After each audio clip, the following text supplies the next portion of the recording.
सो दोस्तों congratulations to all. So finally war खत्म हो चुकी है क्योंकि दोनों कंट्रीज की तरफ से सीज फायर हो चुका है। जो जहां पर है वहीं पर रुक जाएगा अब, क्योंकि हमारे अमेरिका के द ग्रेट डोनाल्ड ट्रंप का मैसेज आया है। आइए देखते हैं क्या मैसेज आया है उसका।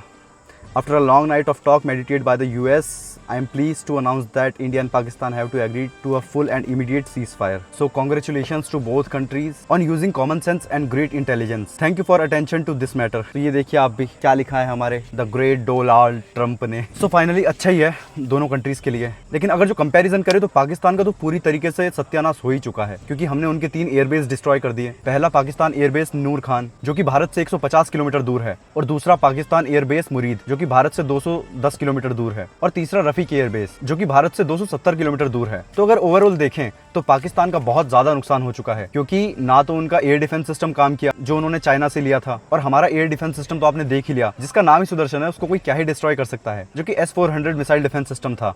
और जो दूसरा हमारा सबसे बेस्ट आकाश मिसाइल डिफेंस सिस्टम, क्योंकि मोस्टली लोग उसके बारे में बात ही नहीं करते कि हमारे आकाश एयर डिफेंस सिस्टम ने भी बहुत बड़ा रोल निभाया है इस चीज में। जैसे कि आपने इंटरनेट पे बहुत सारी वीडियोस देखी होंगी, अमृतसर, जलंधर या फिर जम्मू, श्रीनगर, कहीं पर भी, कि कैसे हमारे एयर डिफेंस सिस्टम ने पाकिस्तान के सारे ड्रोन्स को एक बारी में ही गिरा दिया। और बाकी जो सबसे मेन है ऑपरेशन सिंदूर, जिसको हम लाइफ टाइम तक याद रखेंगे। तो इस चीज के लिए तो हमें मोदी जी को थैंक्स कहना बनता ही है। और 22 अप्रैल यानी कि अटैक वाले दिन से लेकर अभी तक आपने एक चीज नोटिस जरूर करी होगी कि इंडिया अभी तक कैसे यूनाइट होकर एक साथ खड़ा था। चाहे उसमें आप अपोजिशन को ले लो, सॉरी गाइज मुझे लग रहा है गाड़ी की लाइट चली गई है, छोड़ो उसको, ध्यान मत दो। तो चाहे उसमें आप अपोजिशन को ले लो या फिर आप AIDMK के असरुद्दीन ओवैसी को देख लीजिए। और आपने ये चीज नोटिस करी होगी कैसे उन्होंने भारत माता की जय के जब नारे लगाए थे तो कैसे पूरा पाकिस्तान जल के राख हो गया था, और कैसे सब हमारे हिंदू भाई उनका सपोर्ट करने के लिए उतर गए थे सोशल मीडिया पे। और बाकी मैं सही कहूँ ना तो इस पूरे इंसिडेंट में मुझे एक चीज तो पता चल गई है कि देश अगर जो यूनाइट होकर रहेगा तभी आगे बढ़ेगा, वरना तो हिंदू, मुस्लिम, बाबर, औरंगजेब, राणा सांगा करते करते हमारी पूरी जिंदगी चली जाएगी। तो इस पूरे इंसिडेंट में हमें सबसे ज्यादा थैंकफुल होना चाहिए colonel Sofia Qureshi and wing commander Vyomika Singh के लिए, और बाकी हमारे जितने भी डिफेंस के पर्सनल थे उन सब के लिए भी।